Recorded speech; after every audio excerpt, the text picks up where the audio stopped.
Students, నేను సుభాష్ని. ఇంతకు ముందు మీరు కార్డులోని సమస్యల గురించి తెలుసుకున్నారు. ఈరోజు సెషన్లో సంభావ్యతలో ఈవెంట్ల రకాలను చూడబోతున్నాం.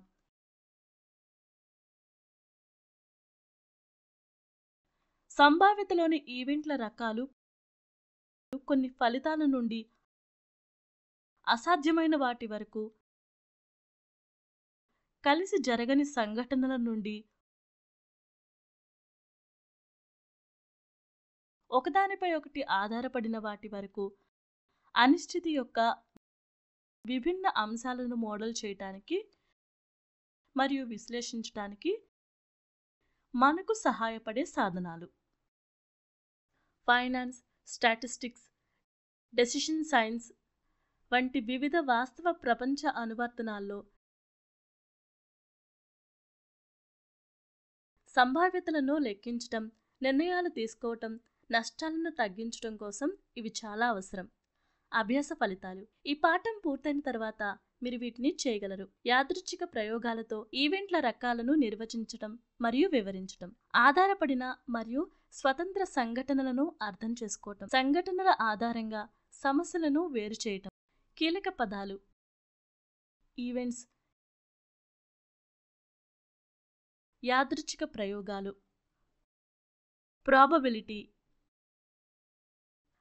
ఖచ్చితమైన ఈవెంట్స్, అసాధ్యమైన సంఘటనలు, పరస్పరం ప్రత్యేకమైన సంఘటనలు, సమగ్ర సంఘటనలు,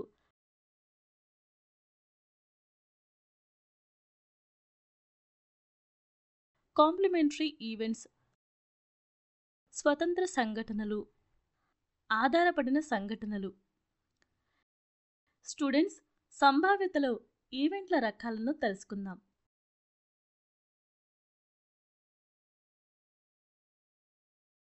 ఖచ్చితమైన ఈవెంట్స్, అసాధ్యమైన ఈవెంట్స్, పరస్పరం ప్రత్యేకమైన ఈవెంట్స్, సమగ్ర ఈవెంట్స్.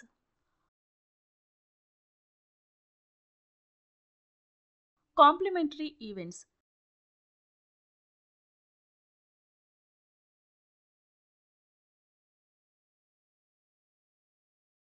స్వతంత్ర మరియు ఆధారిత ఈవెంట్స్.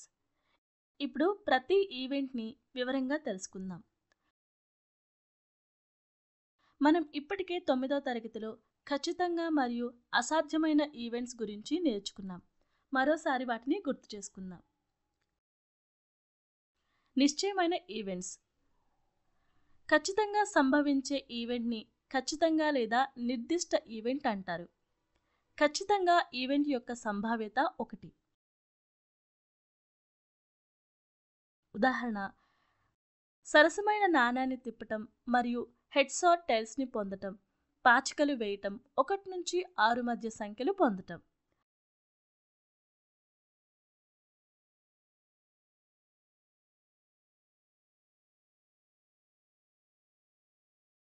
అసాధ్యమైన ఈవెంట్స్. ఏ సందర్భంలోనైనా జరగని ఈవెంట్ అసాధ్యమైన ఈవెంట్ అంటారు.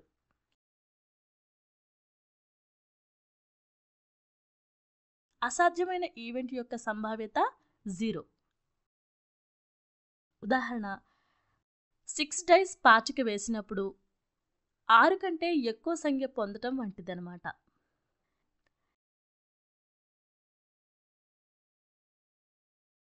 ఇప్పుడు మనం పరస్పరం ప్రత్యేకమైన ఈవెంట్ ఏంటో తెలుసుకుందాం.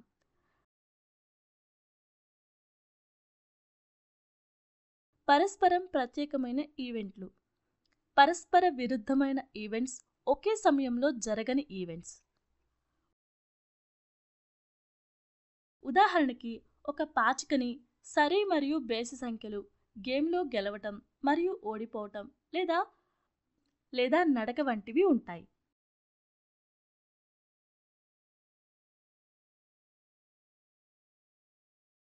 ఉదాహరణకి, వాకింగ్ మరియు రన్నింగ్ అనే 2 ఈవెంట్లు తీసుకోండి.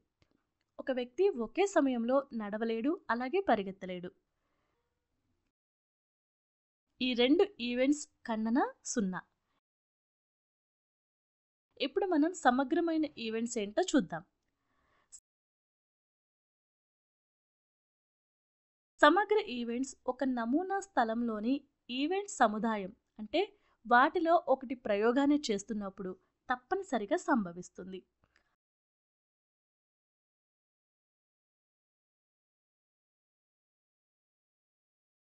అన్ని ఈవెంట్లు సమగ్ర ఈవెంట్స్, వాటి కలయిక నమూనా స్థలమైతే. ఎగ్జాంపుల్, ఒక సరసమైన నాణాన్ని విసిరినప్పుడు రెండు సంభావ్యత ఫలితాలు ఉన్నాయి, హెడ్ ఆర్ టైల్.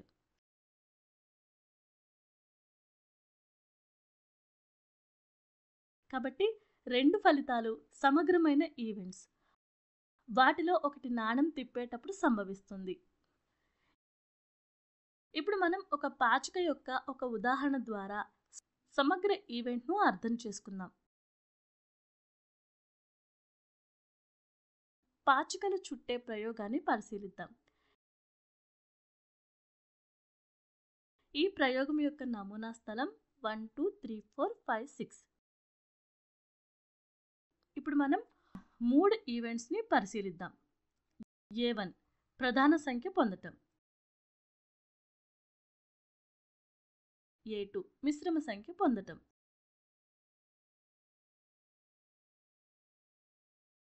A3 ఒక సంఖ్యనే పొందటం. ఇక్కడ ఉన్న చిత్రం A1 A2 A3 అనేది ఈవెంట్ను కలిగి ఉంది. ఈ ఈవెంట్లన్నీ కలయిక ప్రయోగం యొక్క నమూనా స్థలాన్ని ఉత్పత్తి చేస్తుంది. Event A1 2 3 5, event A2 4 6, event A3 ఫలితం 1. ఈ అన్ని ఈవెంట్ల కలయిక నమూనా స్థలాన్ని పునరుత్పత్తి చేస్తుందని సూచిస్తుంది. అందువల్ల ఈ 3 ఈవెంట్స్ సమగ్ర ఈవెంట్స్.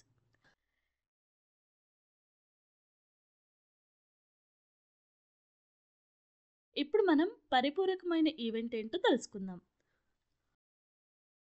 Complementary events.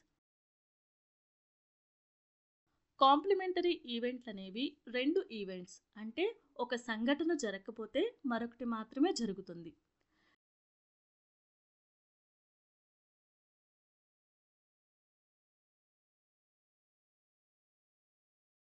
రెండు ఈవెంట్స్ పరిపూరకమైన ఈవెంట్స్గా వర్గీకరించబడాలంటే అవి పరస్పరం ప్రత్యేకమైనవి మరియు సమగ్రమైనవి.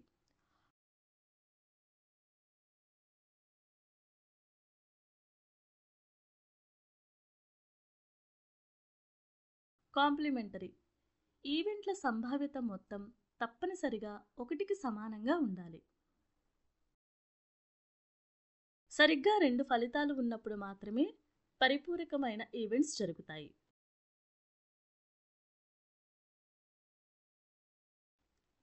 PA + PA = 1. మనం ఒక సమస్యను చూద్దాం. ఈ భావనను స్పష్టంగా అర్థం చేసుకుందాం. ఒక పెట్టెలో 3 ఎరుపు గోళీలు, 5 ఆకుపచ్చ గోళీలు, 8 తెల్ల గోళీలు ఉంటాయి. మనం తీసిన గోళీ తెల్లగా ఉండకపోవటానికి సంభావ్యత ఏంటి?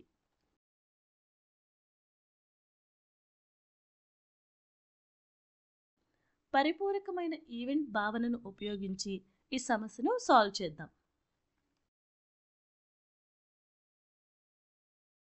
ఈవెంట్ A, తెల్ల రాయిని ఎంచుకోవటం.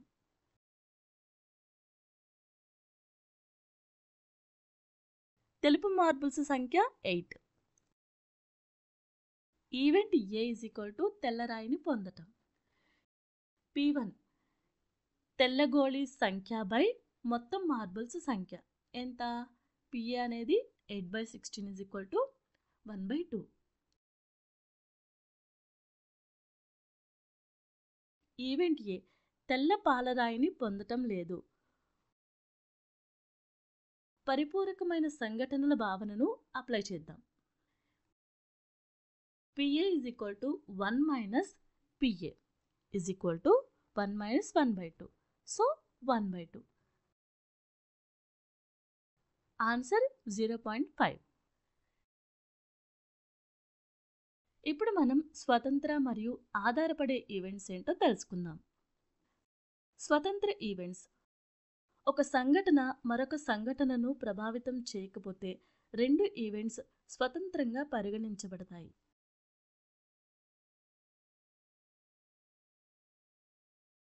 ఎగ్జాంపుల్, మీకు ఇప్పుడు రెండు 6 సైడ్స్ పాచికలు, ఒకటి ఎరుపు ఒకటి నీలం ఉన్నట్లు ఊహించుకోండి. మీరు ఈ పాచికలను రోల్ చేసినప్పుడు ఒక డై యొక్క ఫలితం మరొక దాని ఫలితంపై ఆధారపడి ఉండదు. ప్రతి డై దాని 6 వైపులా ల్యాండింగ్ చేయడానికి సమాన అవకాశం ఉంది.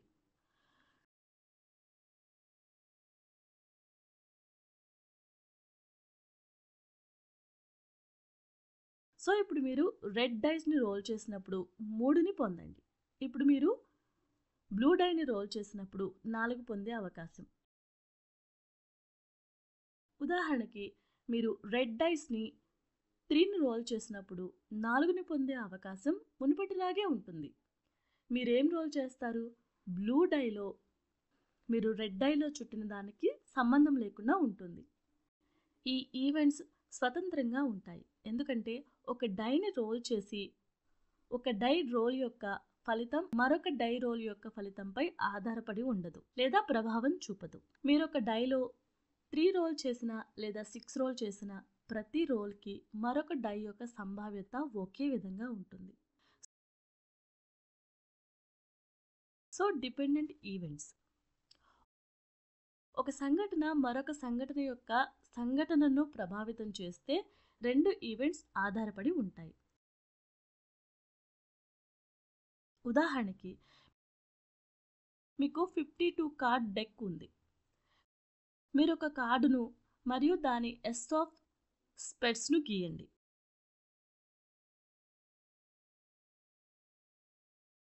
ఇప్పుడు రెండవ డ్రా కోసం మీరు మొదటి కార్డుని డెక్లో ఉంచలేరు.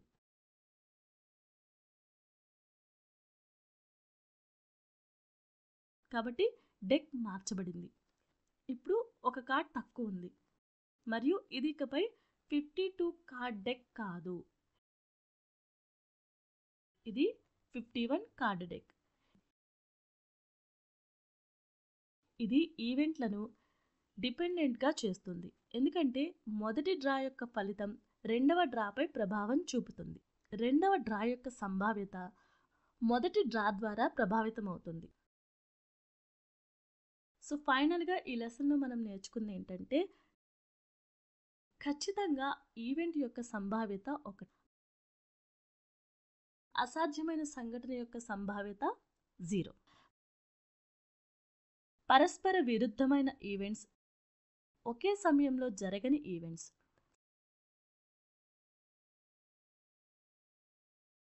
సమగ్ర ఈవెంట్స్ ఒక నమూనా స్థలంలోని సంఘటనల ఆధారంగా, అంటే వాటిలో ఒకటి ప్రయోగాన్ని చేస్తున్నప్పుడు తప్పనిసరిగా సంభవిస్తాయి.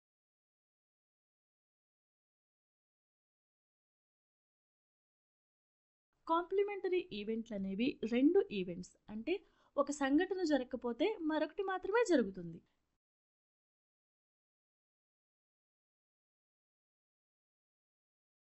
PA + PA = 1.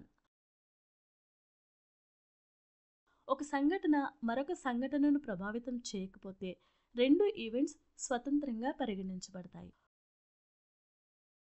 ఒక ఈవెంట్ మరొక ఈవెంట్ యొక్క సంఘటనను ప్రభావితం చేస్తే రెండు ఈవెంట్స్ ఆధారపడి ఉంటాయి.